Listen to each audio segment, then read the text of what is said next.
So, don't look anything like it used to, but this is where the channel started, right here. This corner, this specific corner, it don't look like much. But this is where it all started. You sit in this chair, this same chair, sit right here. And that's what changed my life. So explain the setup a little bit. Like, how did you make the magic happen to where it didn't look like this? Because these walls are purple. Yeah, see, these walls weren't purple, they were white. Painted. But I used to put a curtain rod here. And then I would clamp, can lights you can get from like the hardware store. I used to clamp like 4 clamp lights on that so it would be lit. But curtain rod, blackout curtains, so you don't see this. And I would cover this wall with sound panels. And then I even, right here, you can see, if you come in close here, you can see where I put the holes in the wall to mount the TV for the show. And yeah, that's how I made that happen. I used to have the camera be right here. There would be a million lights because I couldn't afford LEDs yet, so it just be hot. And this one, as you can see, this house doesn't have central air or air conditioning. So I would just be sweating. So people would be like, "Oh, why are you sweating in the video?" Or I used to wear the bandana, and people were like, "Why are you wearing the bandana in the video?" Because if I don't, I won't be able to see. But yeah, this is where it all started about 5 years ago. It's crazy to think about. Congratulations. Yep.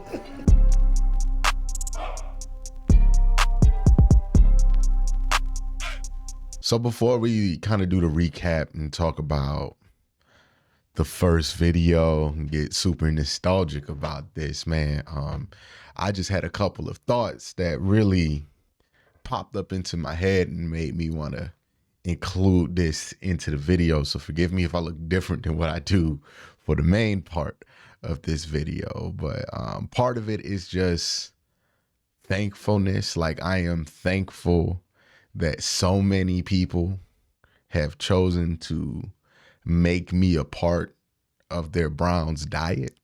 When you're moving super fast and you're working super hard, and I'm putting 3 videos out every day, it is difficult to stop and look around at everything that you have built or have had a hand in building. And sometimes for me, I can work so much that I just kind of forget what it is that I'm working on, and what it is that got this to the point to where I'm able to work on it as much as I do.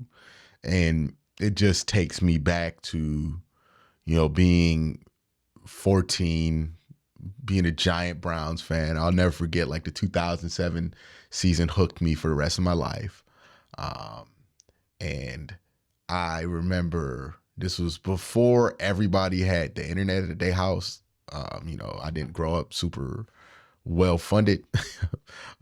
So like the only place I had the internet was like the library, like high speed internet. I had like dial up, but only place I had high speed internet was the library. I remember I used to go to the library like with my friends, and we talk about all these video games I'm about to go watch the trailers for, so I don't sound like super lame.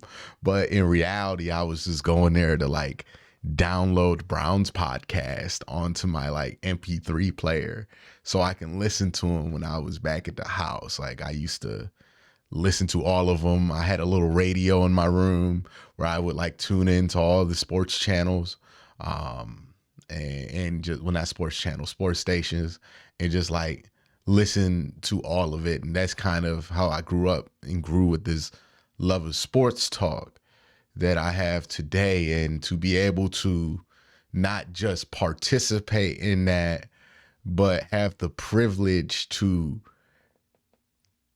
give a large chunk of the fan base, or a large enough chunk of the fan base, my vision of sports talk, and to have so many people enjoy that is, you just, sometimes you don't realize how crazy that is, that some random kid, who had to go to the library to download podcasts, on his MP3 player so he could have stuff to listen to on his walk home. That now that kid is doing that for so many other, kids or adults or however you choose to integrate me into your media diet. It is just something that's remarkable, and I go back to thinking about when this channel started, and I remember where I was at the time, like just the place I was at. And, thankfully you couldn't tell in these videos, but when I look back at these early videos, one of the first things I see is like how low of a point I was in my life, right? I had just graduated college. I was on that post-grad struggle for the first time in my life. I had just failed at my first postgraduate endeavor. I was trying to be an actor out in LA that failed. And that was the first time in my life that I had put my all into something and I just failed, right? And I was back home. I had to, work a job at Wendy's, to be a manager at Wendy's, and this just wasn't what I envisioned postgraduate life being. I was scared to death that I would go back to the circumstances that I grew up in, and it's just I don't think people understand how important the success of this channel is, and sometimes I don't even think I truly understand and appreciate it. But just, it's crazy. This channel took me from 23-year-old trying to publish these videos while in between his shifts at Wendy's, making them at my dad's house, to a 28-year-old who is now an adult, like with full adult responsibilities, and able to live a regular, nice adult life. And there's been a lot of changes. Those of you who've been around for 5 years know that these videos have gone through changes. I personally have gone through plenty of changes. I hope that you appreciate most of those changes.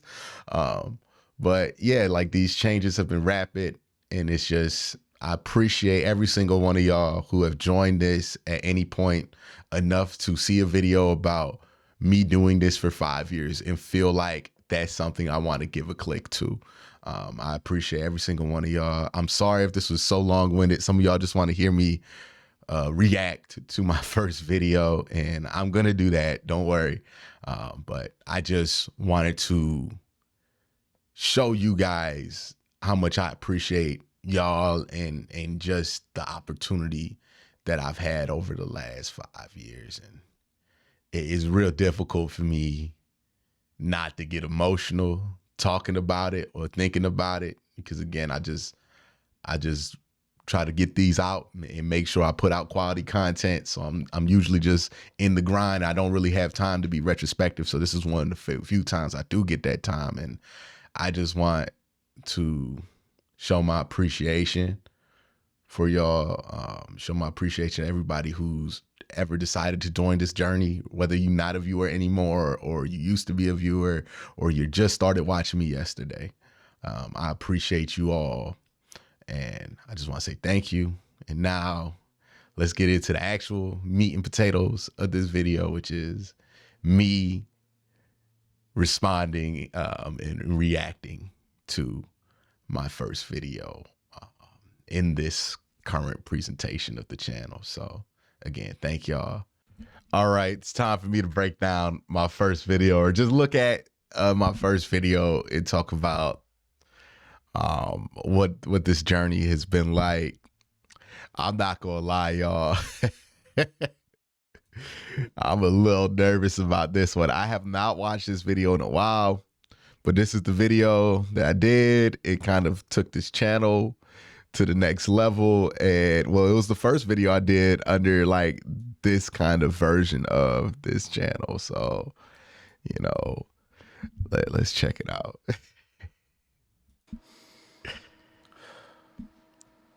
Colin Cowherd has some of the worst opinions in sports. Now, sometimes I'll Valid. give him credit. Is he right sometimes? Yeah. He'll make a couple correct, guesses. But most of the time, he's either trolling or just being unfair or just flat being a hater. And on no case is this more true than when he talks about one Baker Mayfield. Hey, all right. So first, this is in my Baker Mayfield era. Two, I was so much less comfortable than I thought I was on the camera back then. Like, if you hear me talk now, it feels completely different. My lighting, like I just got able to light myself a lot better, learned a lot about that. So my lighting, I don't look as washed out and as flat as I did there. But oh my goodness. I was giving y'all announcer voice. I was like Colin Cowherd. Oh, I forgot about this intro, man. I'm not. Wow.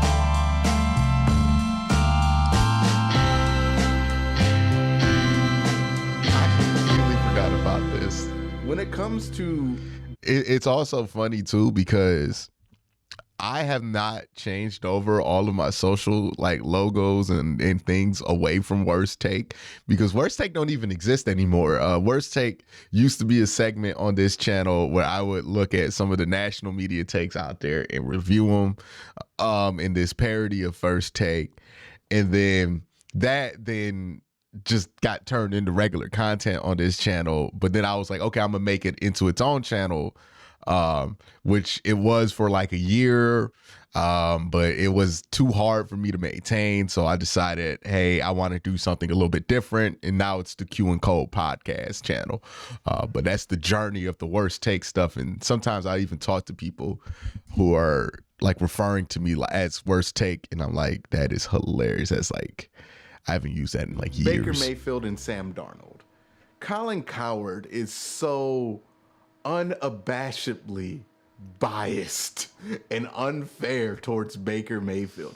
I mean, it's to a point to where it's a ridiculous level. And normally I don't like to interject myself or to talk about these kind of things, but it got to a point to where I was like, you know what? I got to say something.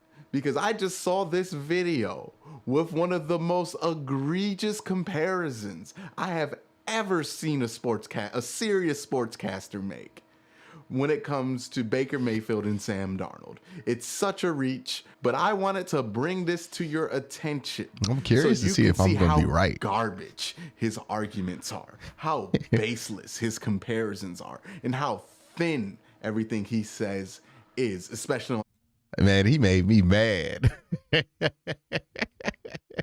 He must have made me furious. This topic of Baker Mayfield versus Sam Darnold. He is reaching for excuses for Sam Darnold. And this video kind of proves it because the arguments he makes are so flimsy just so he can make an excuse for Sam Darnold. Now, some background.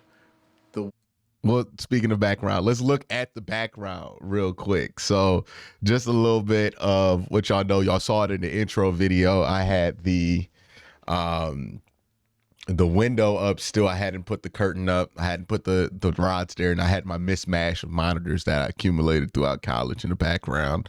And I had this really weird mic setup because it's just what I had. It's a shotgun mic and I put a pop filter over it. Week going into this video, Baker Mayfield shout out to the Canon T3i, man. Got me through. Rating, went 17 of 20 for 216 yards and threw 3 touchdowns against the Atlanta Falcons and won Player of the Week. Sam Darnold did not play this week because he was injured. So the Jets' loss to the Bills really isn't on him. But the week before, he played the Dolphins and threw 4 interceptions. So this is what we're going into before this video. And this is what this man has to say. Now, I have to be careful with these Colin Cowherd clips because they did copyright strike your boy. And I don't want my 5th year anniversary buddy going to Fox. So I will be very careful with the copyright here. So if you notice some cuts, edits, something weird here, please give me that leeway. Let's roll the tape. Talking about Dak Prescott. And I study. Joy sees me study. She studies. I have opinions on quarterbacks. And only one time in the last 10 years have I moved off an opinion, and I now regret it. I didn't like Dak out of college. I didn't think Dak was going to work. Then, perfect storm, everything aligns. He had a great year, and I said, I was wrong. And now he is, again, what I thought he was. I didn't trust my instincts. I bowed to pressure. Hey, man, he bowed to pressure just to be wrong. That's crazy because Dak is still much better than Colin thought he was going to be in college. So I don't, he's just so wrong about stuff sometimes. He's comparing that he got fooled into liking Dak because Dak was in a perfect situation, and he won't be fooled into liking anybody else, i.e. Baker Mayfield, because he thinks Baker Mayfield's in a perfect situation right now. Yeah, that was a crazy take by Colin. On the Browns? Okay, well, Crazy take. let's move on. Let's see what else he has to say. I want to remind you of a story. 6 years ago, 2 quarterbacks came into the NFL. One was flashy, had a great smile, big personality, Heisman winner, part of a great college system. He was all personality and all sizzle. Big 12. Another one came from the Pac-12, and he was boring and had no personality and was stoic. Came from a family of great athletes, but wasn't very interesting. The media Watching this bullshit all over again reminds me like how much of how full of shit that Colin Cowherd was in this take, because he is comparing Sam Darnold to Andrew Luck, and he's comparing Baker Mayfield to RG3, which like even today is ridiculous. And the most hilarious thing about this is that Baker Mayfield is not seen as somebody who was a hit at #1 overall. But the fact is that he's had 2, and he's looking like he's going to have 3 good seasons in his NFL career. Sam Darnold hasn't had a good season. And he went so far all in on this. And also, why is he acting as if Andrew Luck was not the #1 overall pick in this draft? Like, it was just so much egregiousness. I wonder if Paz Quincy hit on all this. Yeah, of course, fell for the flash. They fell for the quarterback who had a line of socks and the big smile and all the yards and the Heisman and the personality and the commercials. Of course, they didn't fall for the formidable Pac-12 guy with no personality who was boring.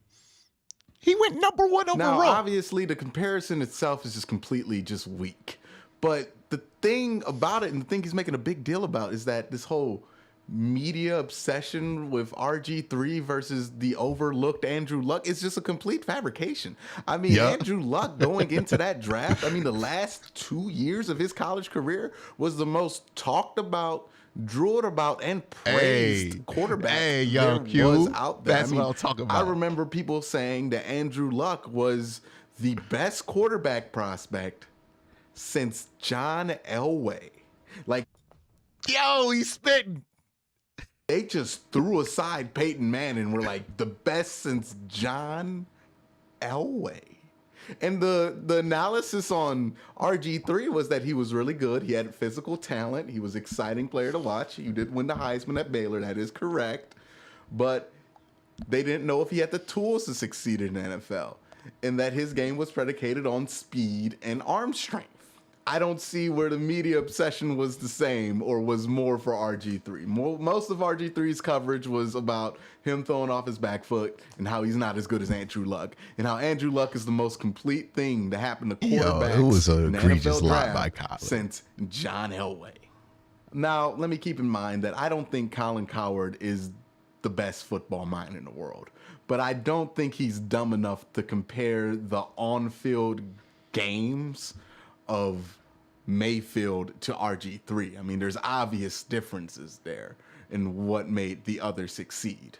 But what he is comparing is the media sensation part, which is, again, as we broke down, it's kind of just bullshit. And his whole point is, since Luck is boring like Sam Darnold is boring, and RG3 was exciting like Baker Mayfield's exciting, that those completely off the field factors that really don't have that many similarities are gonna lead to one being the better player on the field.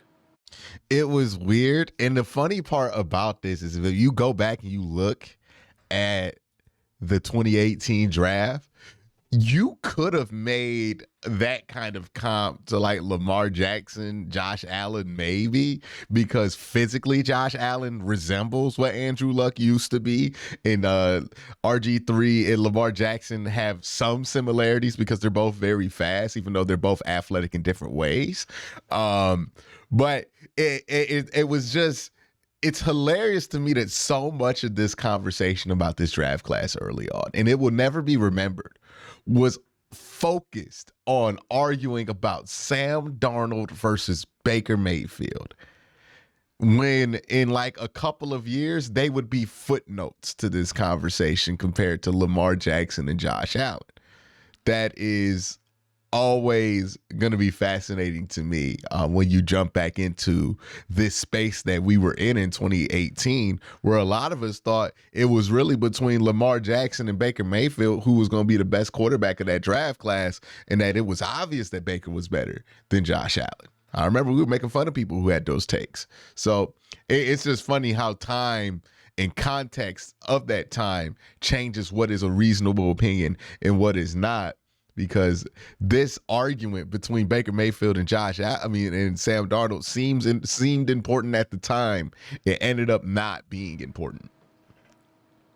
I guess somehow I think he's confusing Baker Mayfield's exciting personality to an exciting style of play when that's not the truth. I mean, Baker Mayfield plays quarterback just like everybody else in the league.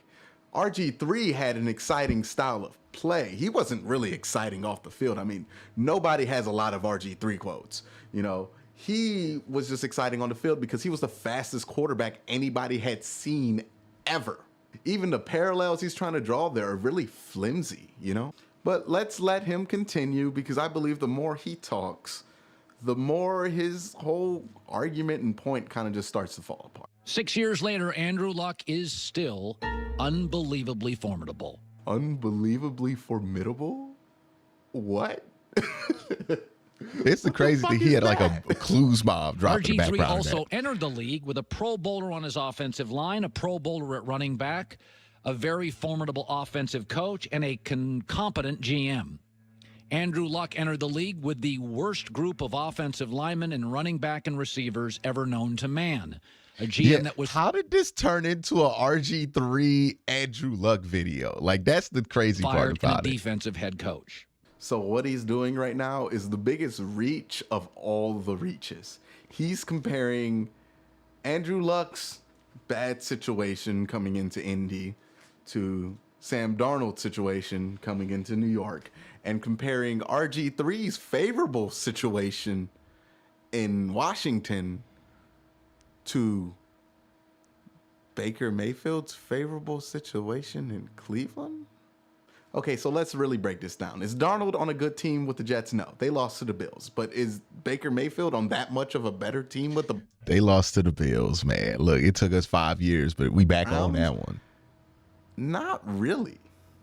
Honestly, this just sounds like a giant excuse to try to cover up some of Sam Darnold's miscues in his rookie year and try to bury Baker Mayfield's successes.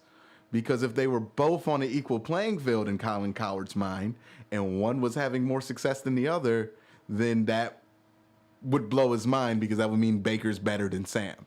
So what he's doing is just doing a lot of mental gymnastics to not believe that that's the case, which it gets to a ridiculous point here. So he mentioned the offensive line. He said that RG3 had a Pro Bowler on his offensive line. Well, Andrew Luck had the worst offensive line known to man. But that's all beside the fact, because New York's offensive line isn't that bad. Let's look at the sack numbers real quick. New York has given up 24 sacks this year, which ranks them 16th. Now, that's not great. That's not that bad. Now, let's look at what Baker Mayfield has. Baker Mayfield's team, the Browns, have given up 35 sacks, which leads the NFL. That was not a good offensive line that year. That's more than the Bills and the Giants. And the Giants had Eric Flowers as a starter.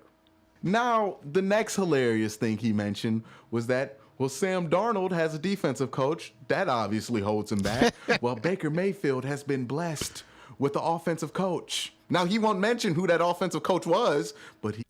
Chat, y'all know who that offensive coach was?